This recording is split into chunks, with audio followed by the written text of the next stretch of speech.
चंद दृश्यों से आपने अंदाज़ा लगा ही लिया होगा कि आज की यात्रा पारसनाथ पर्वत की होने वाली है। इस वक्त मैं पारसनाथ पर्वत में हूँ, वही पारसनाथ पर्वत जिसे झारखंड का गौरव कहा जाता है, वही पारसनाथ पर्वत जो झारखंड के पर्यटन क्षेत्र में अपना अहम स्थान रखता है। और सबसे बड़ी बात जो इसे पूजनीय बनाती है वह यह कि यह जैन धर्म के 24 तीर्थंकरों में से 20 तीर्थंकरों का निर्माण स्थल है।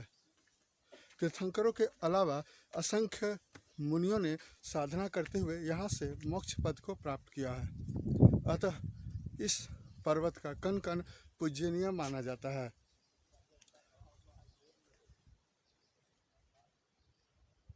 एक बार बंदे जो कोई, ताहि पशु नरक गति नहीं होई। जैन शास्त्रों में उल्लेखित इस कथन से भक्तों के मन में कम से कम एक बार पर्वत वंदना करने की इच्छा प्रस्फुटित होती है। जब तक कि यह पूरी ना हो जाए, मन के किसी एक कोने में यह कामना पुष्पित व पल्लवित होते रहती है। नमस्कार, मैं हूं दीपक मिश्रा और आप देख रहे हैं तीर्थ यात्रा ऑनलाइन। और आज मैं पहली बार आपके सामने आ रहा हूं।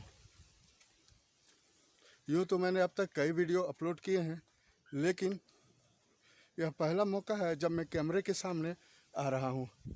लॉकडाउन के बाद मैंने मधुबन शिखर जी पर वीडियो अपलोड किया था। अगर आपने नहीं देखा है तो आप देख लें। और अब जब मैं पारसनाथ यात्रा पे ये ब्लॉग बना रहा हूँ तो मेरे मन में यह ख्याल आया, विचार आया कि क्यों ना आपसे रूबरू हूँ और आपको बताऊं कि यहाँ क्या चल रहा है। और सच पूछा जाए तो यहाँ कुछ खास नहीं चल रहा है। न तो पैदल वंदना मार्ग में कोई रौनक, न ही तीर्थयात्रियों की चहलकदमी। आप मेरे साथ बने रहें, आपको दिखाता हूँ कि यहाँ क्या कुछ है। वर्तमान स्थिति से रूबरू होइए और हमारे साथ बने रहिए। सबसे पहले तो ये कि यहाँ का हवा काफ़ी तेज़ चल रही है, इससे हो सकता है कि हमारी आवाज़ बाधित हो, आपको सुनने में परेशानी हो। तो यह है कि मैं अभी सबसे पहले पारसनाथ टॉक जा रहा हूँ। आमतौर पर जब मैं बाइक से आ रहा हूँ, यही वजह है कि सीधे मैं पारसनाथ टॉक पे आ रहा हूँ। लेकिन आमतौर पर अगर कोई एक व्यक्ति, एक भक्त पैदल मार्ग होते हुए आते हैं, पैदल वंदना मार्ग होते हुए, मैं आपको दिखाना चाहूँगा वो पैदल वंदना मार्ग। ये इधर से आते हैं। अगर पैदल वंदना मार्ग होते हुए आते हैं तो आप गंधर्व नाला, सीता नाला होते हुए आप ये चोपड़ा कुंड पहुँचेंगे। शायद यहाँ से दिखाई नहीं दे रहा हो। यहाँ चोपड़ा कुंड पहुँचेंगे। चोपड़ा कुंड के बाद ये रहा गौतम स्वामी टॉक। पता नहीं ये कैमरा कवर कर पा रहा है या नहीं कर पा रहा है। वो गौतम स्वामी टॉक है। गौतम स्वामी टॉक के बाद आपको चंद्रप्रभु टॉक जाना है। सबसे किनारे वो रहा चंद्रप्रभु टॉक। फिर चंद्रप्रभु टॉक से वापस आप जल मंदिर जाएंगे। जल मंदिर यहाँ से दिखाई नहीं देगा, वो दूसरे साइड में। और जल मंदिर से पुनः एक बार गौतम स्वामी आते हैं। गौतम स्वामी से होकर आप दोबारा गौतम स्वामी से होकर फिर आप अंत में पारसनाथ टॉक जाते हैं। और पारसनाथ टॉक आते ही आपकी यात्रा समाप्त हो जाती है। क्योंकि मैं इधर से आपको रास्ता दिखा दूं, क्योंकि मैं बाइक से आ रहा हूं, इस रास्ते से होके आ रहा हूं। इस रास्ते से होके आ रहा हूँ, इधर से डाक बंगलो होते हुए। डाक बंगलो के बाद ये रास्ता है, इधर से होके आ रहा हूँ। और अब मुझे अब इधर जाना है। ये पारसनाथ टॉक है, पारसनाथ टॉक जा रहा है। तो मैं आगे चलता चला जाता हूँ और फिर दिखाता हूँ क्या कुछ मिलता है और क्या स्थिति है। फिलहाल तो मैं अब तक किसी व्यक्ति से मुलाकात नहीं हुई, एक भी व्यक्ति नज़र नहीं आया जब मैं सुबह नीचे तलहटी से लेके अब तक यहाँ पहुँचा हूँ। अब आगे कैसा नज़ारा होता है मैं आपको दिखाता हूँ।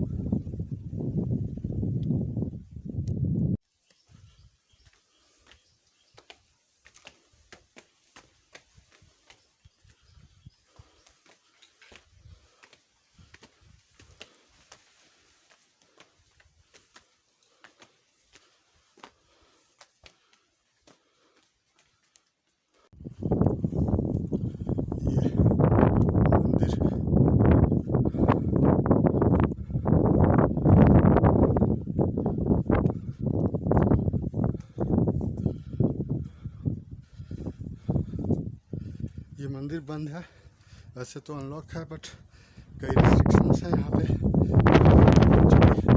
तिथि नहीं है, एक भी भक्तगण यहाँ नहीं है तो बंद करके रखा गया है। और नया निर्देश जारी किया गया कि कोई भक्त अंदर फोटोग्राफी ना करे और ना ही चरण को छुए और ना ही अन्य वस्तु छुए। तो मैं अंदर कैमरा ऑन नहीं कर रहा हूँ क्योंकि इसका पालन करना आवश्यक है।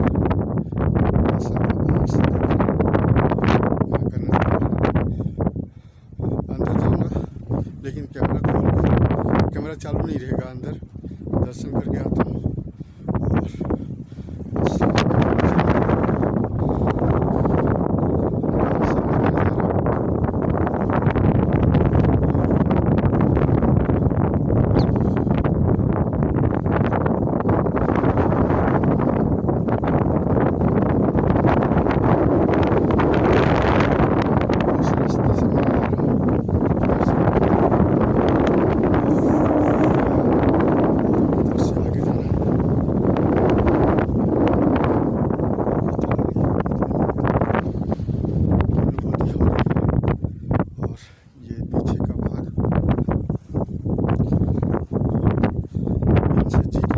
स्पष्ट दिखाई दे रहा वही जीटी रोड जो कोलकाता से दिल्ली को हमारे आप स्पष्ट नहीं देख पा रहे हो। सबसे बड़ी बात यहाँ का हवा काफ़ी तेज चल रही है जिससे हमारी आवाज़ स्पष्ट सुनाई न दे रही हो।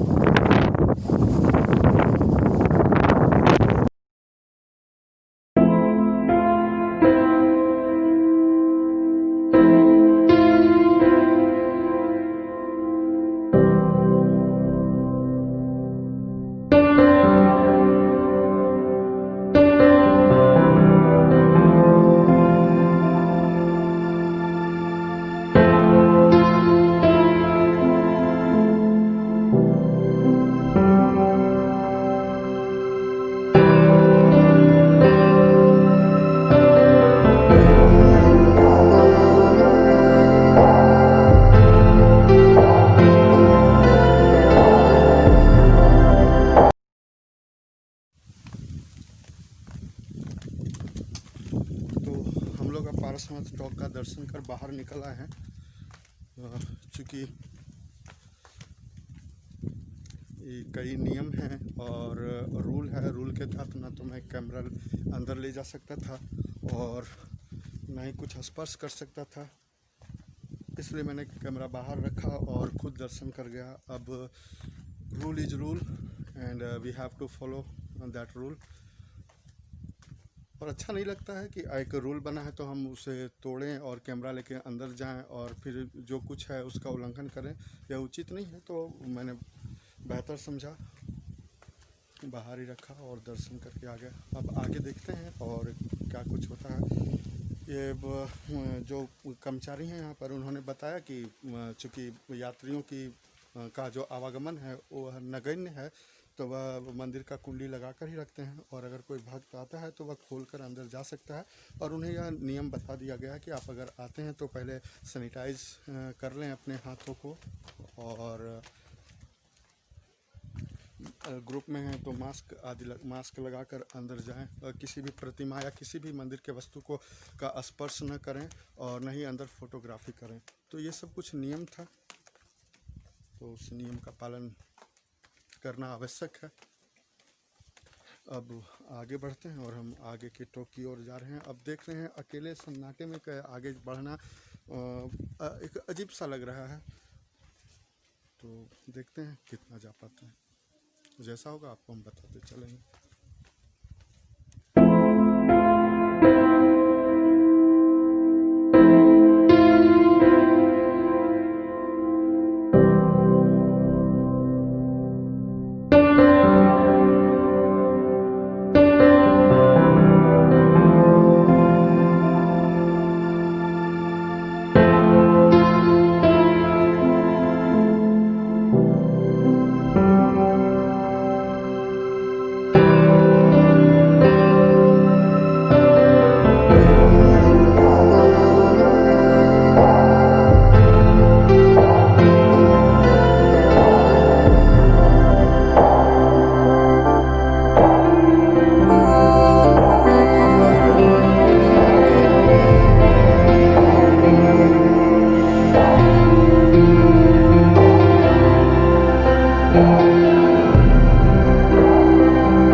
पूरा मंदिर क्षेत्र यानी पार्श्वनाथ टोंक से लेके चंद्र प्रभु टोंक तक, यानी जहाँ तक मेरी नज़र जा रही है, पूरा क्षेत्र सन्नाटे के जद में है। सर्वत्र शांति। हालांकि जहाँ एक और शांति है, वहीं दूसरा पहलू यह भी कि आप यहाँ असीम शांति व सुकून को महसूस कर सकते हैं। ऐसी शांति जिसका वर्णन मैं शब्दों से तो नहीं कर सकता और न ही मैं दिखा सकता हूँ, लेकिन अगर आपको ऐसा आपने कभी ऐसी शांति को महसूस किया होगा तो आप ज़रूर समझ पाए होंगे कि मैं क्या कहना चाह रहा हूँ। यहाँ आकर आपको लगता है कि कुछ क्षण यहाँ पर बिताऊं इस शांति और सुकून के माहौल में।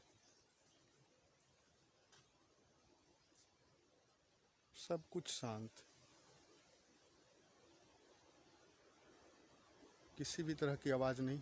एक हवा तेज आ रही है, बह रही है, हो सकता है आपको आवाज़ आ रही हो, सुनाई दे रही हो, लेकिन कभी कभी थोड़ी सी आवाज़ आती है तो वह पक्षियों की चहचहाट, इसके अलावा कोई आवाज़ नहीं।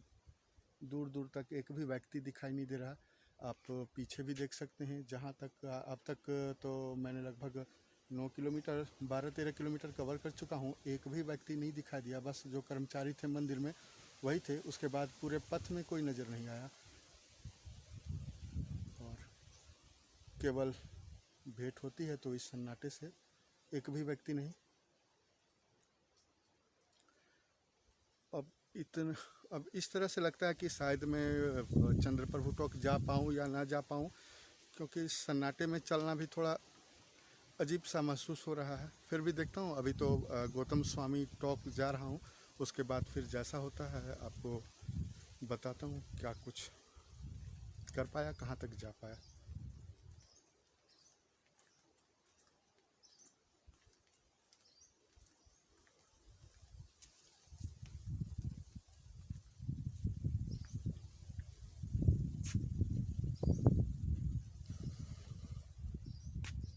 पार्श्वनाथ टोंक ये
आपको इसी जगह पे आना होगा।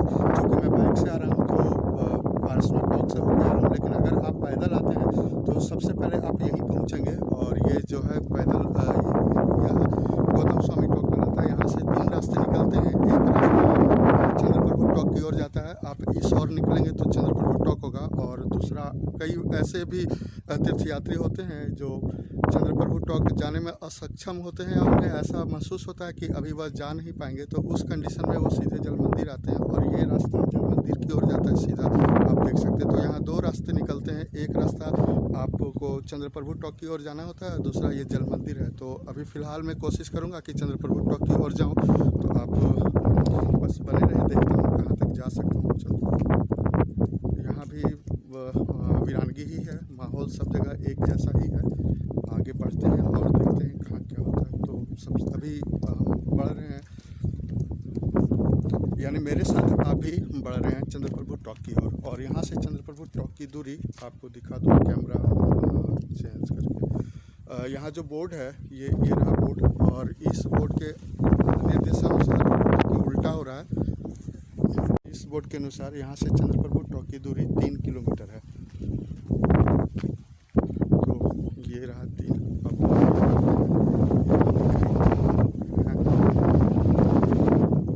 इस वीरानगी में मुझे भी लग रहा है कि शायद मैं चंद्रप्रभु टॉक पर जा पाऊँ या ना जा पाऊँ। तो इस कंडीशन में सबसे पहले मैं एक ऐसा स्थान खोज लेता हूँ जहाँ से आपको हर एक टॉक का दर्शन करा पाऊँ, या कम से कम मैप तो बता पाऊँ कि किधर किधर जाना होता है। तो उसी स्थिति में सबसे पहले एक ऐसा स्थान खोजता हूँ जो ऊंचा हो और जहाँ से सब कुछ दिखाया जा सके, हर एक टॉक दिखाया जा सके।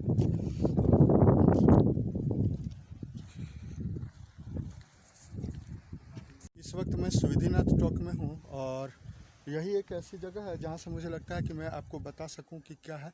तो सबसे पहले आप देख लें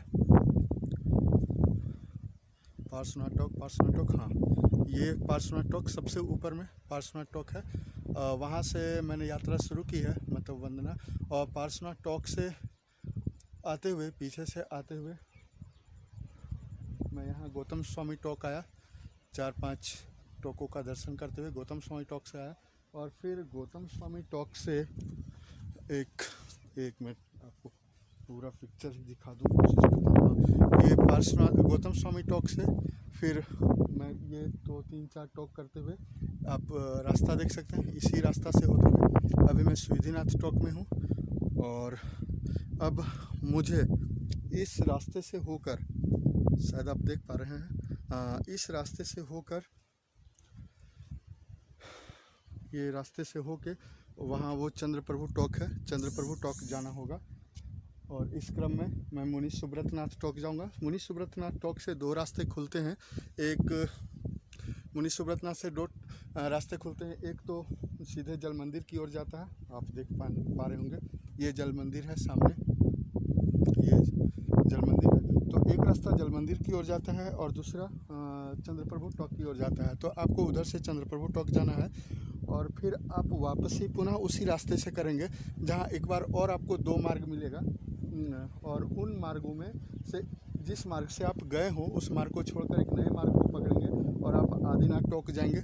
वो रहा आदिनाथ टॉक से। फिर आप ये 2 टॉक जो आप देख पा रहे हैं, ये शीतलनाथ अनंतनाथ टॉक है, भगवान शीतलनाथ अनंतनाथ का। और उसके बाद से वासुपुर जो अभिनंदन आदि टॉक होते हुए आप जल मंदिर पहुँचेंगे। जल मंदिर से पुनः आप गौतम स्वामी टॉक जाएंगे। गौतम स्वामी टॉक से आपको पार्श्वनाथ टॉक जाना है। ऐसा तब होगा जब आप पैदल आते हैं, गौतम स्वामी होते हुए आते हैं। और मैं चूँकि बाइक से आ रहा हूँ तो सीधे पार्श्वनाथ टॉक से आ रहा हूँ, और आप देख ही पा रहे हैं कि मैं कैसे कैसे जा रहा हूँ। अब मैंने यहाँ से निश्चय कर लिया है कि जब इतनी दूरी कंप्लीट कर ही ली तो क्यों ना चंद्रप्रभु टॉक जाया जाए। तो मैं कोशिश कर रहा हूँ चंद्रप्रभु टॉक की, वहाँ जाके आपको भगवान चंद्रप्रभु का चरणों का दर्शन कराता हूँ। तो मेरी कोशिश रहेगी कि आपको दर्शन कराऊँ। आइए आगे बढ़ते हैं। हालांकि ये वीरानगी पीछा नहीं छोड़ रही। अब तक तो पूरा का पूरा रास्ता सन्नाटे में ही गुजर रहा है। और आपको सच बताऊं, काफ़ी अजीब होता है। आप पूरे क्षेत्र में अकेले हों और हवा भी काफ़ी तेज़ चल रही है, और जब कोई व्यक्ति आपके आमने सामने ना हो तो इस पूरे क्षेत्र में अकेले चलना काफ़ी अजीब होता है। ये फर्स्ट टाइम, ये मेरा पहला अनुभव है जब मैं इस तरह की सिचुएशन में आगे जा रहा हूँ। ठीक है, जो भी है आगे बढ़ते हैं, दर्शन करने आगे चलें।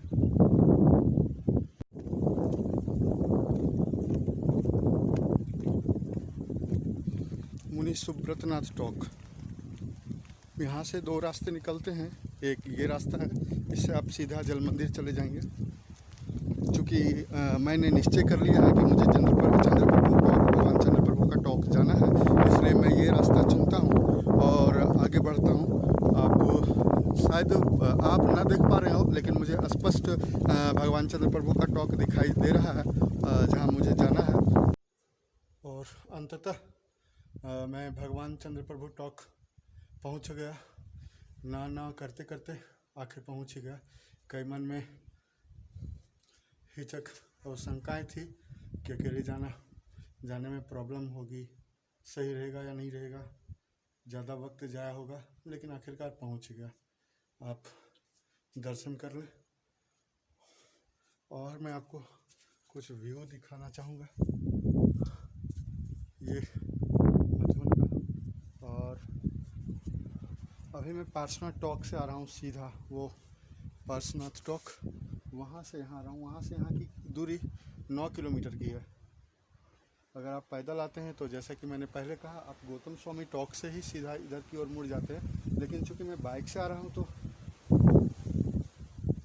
डाक बंगलों के पास बाइक खड़ी है और वहाँ से फिर पैदल पार्श्वनाथ टॉक पहुँचा, भगवान पार्श्वनाथ टॉक, और वहाँ से फिर पैदल यहाँ चंद्र प्रभु टॉक आ रहा हूँ। और इस क्रम में मैंने कई टॉकों का दर्शन किया, आपको भी कराया, तो हम सभी करते हुए आ रहे हैं। और जब वापस हम इधर से जाएंगे, अब देख लेते हैं। अब वापस के लिए हमें जल मंदिर जाना होगा। हम चाहे तो जिस रास्ते से आए थे उसी रास्ते से वापस जा सकते हैं, लेकिन मुझे लगता है कि अगर मैंने इतनी दूरी तय कर ही ली और यहाँ तक आ गया तो क्यों ना जल मंदिर का भी दर्शन कराता चलूँ। तो देखते हैं, काफ़ी दूर है। हालांकि मौसम सुहावना है, ऐसा प्रतीत नहीं हो रहा था कि थकान का अनुभव होगा। लेकिन एक तो कहीं कोई दुकान खुली नहीं है, कहीं पानी भी उपलब्ध नहीं है वहाँ से यहाँ आने में। और इस सिचुएशन में अगर आप आ रहे हैं, चाहे आप लोकल के ही क्यों ना हो, आप आ रहे हैं तो अपने साथ पानी की बोतल, वाटर बोतल अवश्य ले लें। और अब आगे बढ़ते हैं। तो हम यहाँ तक आ ही गए। ये सब सामग्री है, ऐसा लग रहा है जैसे रिनोवेशन चल रहा हो या कभी चलता होगा।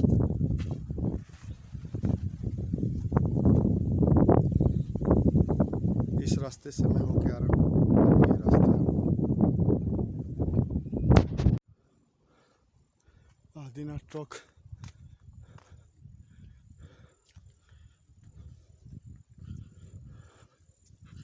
अभी मेरी एक मुलाकात एक यहाँ के दुकानदार से हुई जो अपने दुकान की मरम्मती कर रहा था।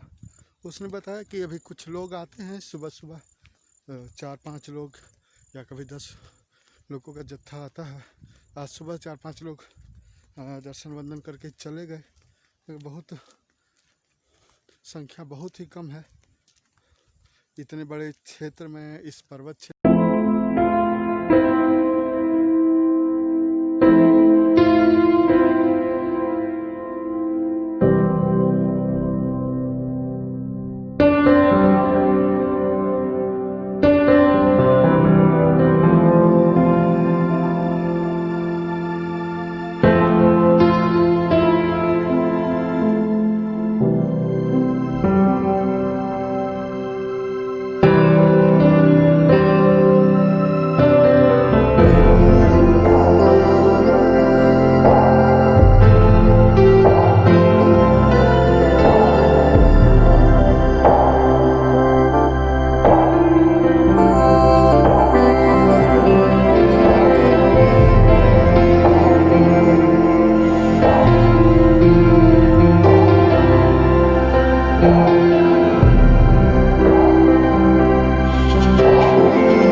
और मैं वापस जल मंदिर से पुनः एक बार गौतम स्वामी टॉक जा रहा हूँ। और आपको बता दूँ, अब तो मेरा गौतम स्वामी टॉक पहुँचते ही यानी अब तो मेरी पूरी यात्रा समाप्त हो चुकी है, क्योंकि मैं पारसनाथ टॉक से ही मैंने यात्रा शुरू की थी। पारसनाथ टॉक, गौतम स्वामी, गौतम स्वामी के बाद मुनि सुब्रतनाथ, चंद्र प्रभु टॉक और फिर आदिनाथ, आनंद साथ, शीतलनाथ टॉक होते हुए जल मंदिर में आकर मेरी यात्रा समाप्त हो गई। लेकिन अगर आप पैदल यात्रा करते हैं तो आप गौतम स्वामी टॉक से शुरू करेंगे और गौतम स्वामी टॉक से चंद्र प्रभु टॉक से 1 मिनट रुक लेता हूँ, फिर आपसे बढ़िया से बात करता हूँ। गौतम स्वामी टॉक से चंद्र प्रभु से आदिनाथ, अभिनंदन, वासुपूज होते हुए जल मंदिर, और जल मंदिर से पुनः आप एक बार गौतम स्वामी टॉक पहुँचते हैं और गौतम स्वामी टॉक से फिर पारसनाथ टॉक जाते हैं। हालांकि वो एरिया मैंने कवर कर लिया है, उधर से मैंने दर्शन कर लिया है, तो अब दोबारा उस मार्ग को दिखाने की ज़रूरत नहीं है। तो अब मेरी यात्रा समाप्त हो जाएगी यहीं पे गौतम स्वामी में ही। मैं दोबारा गौतम स्वामी जा रहा हूँ। इससे पूर्व मैंने बताया ही आपको गौतम स्वामी टॉक पे कि वहाँ 2 रास्ते निकलते हैं, एक चंद्र प्रभु के लिए और ये दूसरा यही रास्ता है, जल मंदिर का मार्ग है। और जब आप पैदल वंदना करते हैं तो आपको पूरी 27 किलोमीटर की यात्रा पैदल करनी पड़ती है। और 27 किलोमीटर कुछ इस प्रकार है, 9 किलोमीटर आपको चढ़ना होता है, 9 किलोमीटर की चढ़ाई है। और ये जो पूरा मंदिर क्षेत्र है, इसे भ्रमण करने में आपको 9 किलोमीटर पैदल चलना होगा। तो इस तरह 18 किलोमीटर हो गए और बाकी 9 किलोमीटर आपको वही दूरी तय करनी होगी उतरने के लिए, जिसे तय करके आप यहाँ तक आए थे। तो इस तरह कुल 27 किलोमीटर की यात्रा होती है और आपको 27 किलोमीटर की यात्रा करनी होगी। और मैंने अब तक तो 9 किलोमीटर पार्श्वनाथ से लेके चंद्र प्रभु की दूरी 9 किलोमीटर है, तो पैदल मैंने पूरी कर लिया और आधा है। अब ये आपको दिखाऊं, गौतम स्वामी टॉक कुछ ही दूरी पे है, ज़्यादा से 10 कदम की दूरी पे है और वहाँ से 1.5 किलोमीटर पार्श्वनाथ है। तो फिर मैं उधर से ही पैदल चला जाऊंगा आगे, जहाँ पे डाक बंगले के पास बाइक है, फिर वहाँ से निकलता हूँ। तो ये मेरी यात्रा यहीं पे हो गई। अब कुछ ही दूर में गौतम स्वामी है, जहाँ हम दोबारा जा रहे हैं। हम यानी मेरे साथ आप, क्योंकि आप भी तो यात्रा कर ही चुके हैं, डिजिटली ही सही, लेकिन आपने मेरे साथ यात्रा की।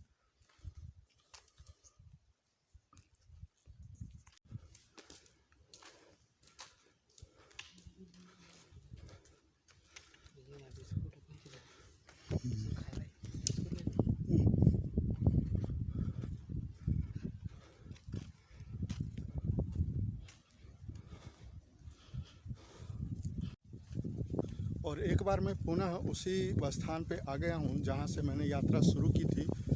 यूँ तो मैंने अपनी यात्रा तलहटी से ही शुरू की है, लेकिन मैं बाइक से आ रहा था, बाइक में डाक बंगला के समीप छोड़ दिया और यहाँ से ही अपनी यात्रा, पैदल यात्रा की शुरुआत की थी।